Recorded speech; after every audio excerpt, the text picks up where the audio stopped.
morning, my dear students of class 12. Today we will be discussing about the last topic of chapter 2, that is solution. So today we are going to discuss about osmosis and in particular osmotic pressure. So from your lower level of knowledge, you know what is osmosis?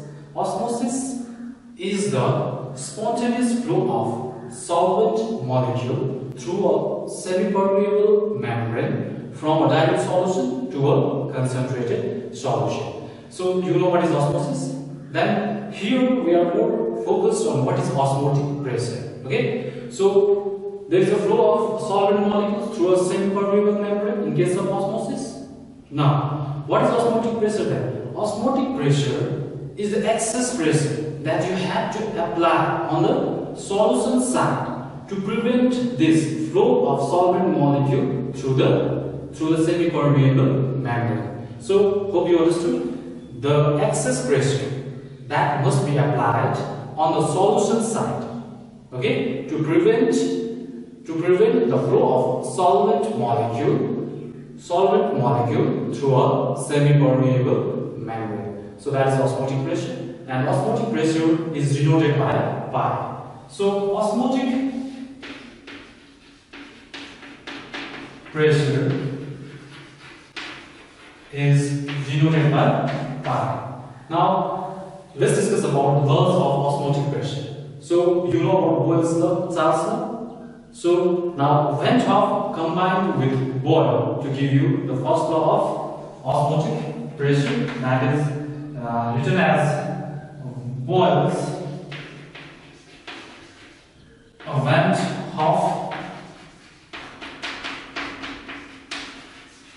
law. Now this law relates osmotic pressure with the concentration of the solution. So whenever you have this solution and osmotic pressure, then what effect the concentration of the solution has on this osmotic pressure? So this law tells us that the osmotic pressure, see, since it is what? Boyle's. So in Boyle's law, you know temperature is constant. What is constant? Temperature is constant. Temperature is constant.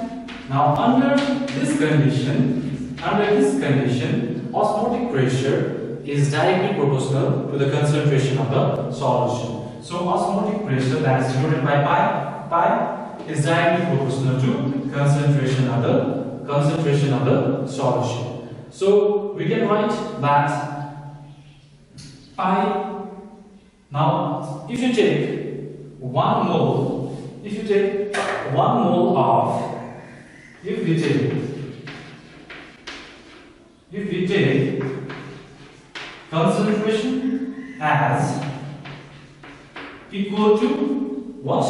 1 mole of this dissolved in V liter of the solution, then what will be the concentration? Concentration will be equal to 1 by V.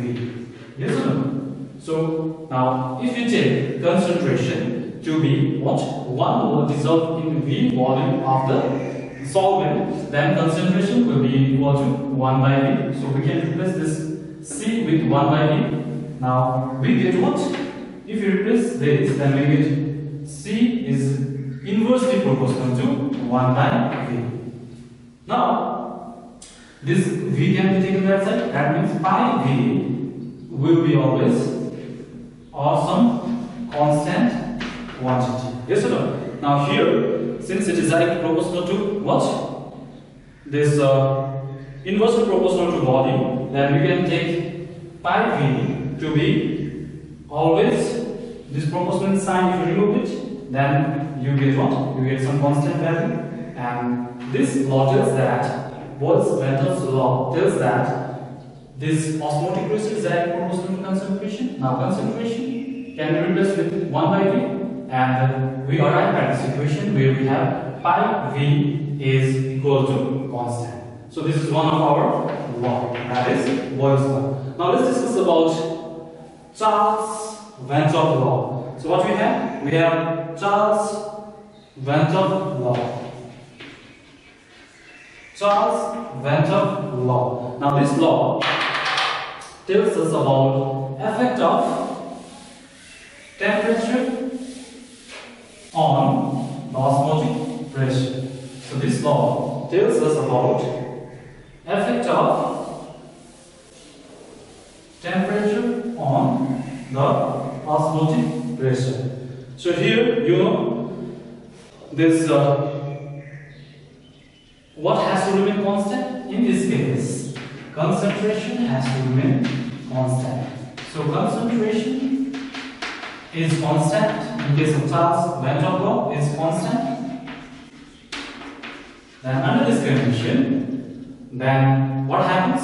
Osmotic pressure is directly proportional to temperature.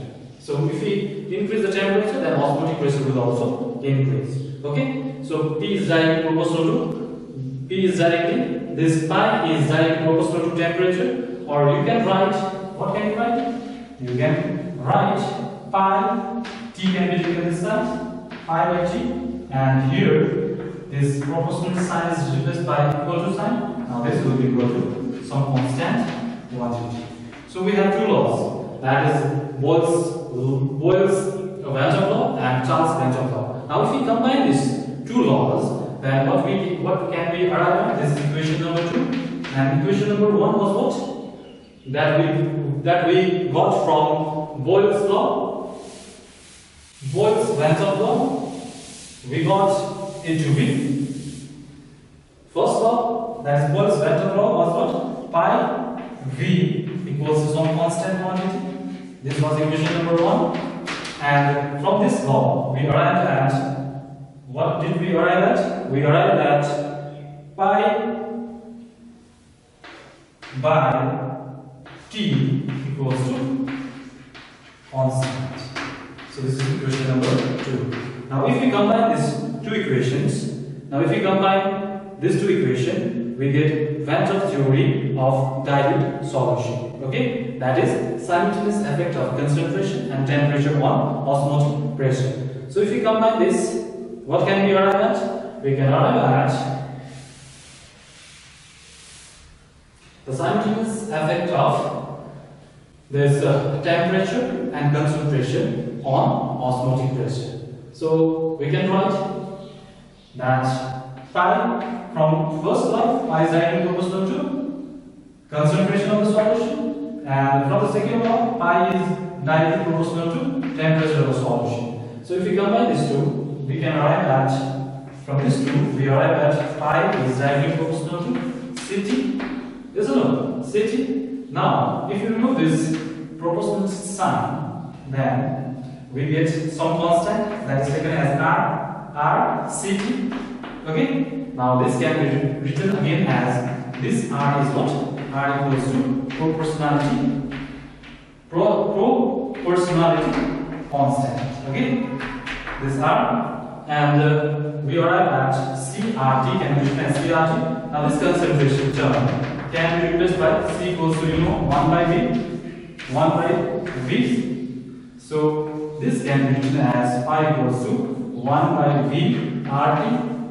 So we arrive at pi V equals to RT.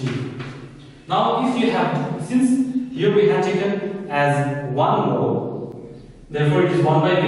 Now if it is for n mole, then that n has to be considered. Then in that case, what we get is, instead of 1, we can write it for n moles. For n moles, we get it to be pi V equals to, this now 1 will be replaced by n, because now this is for n moles. nRT. Okay?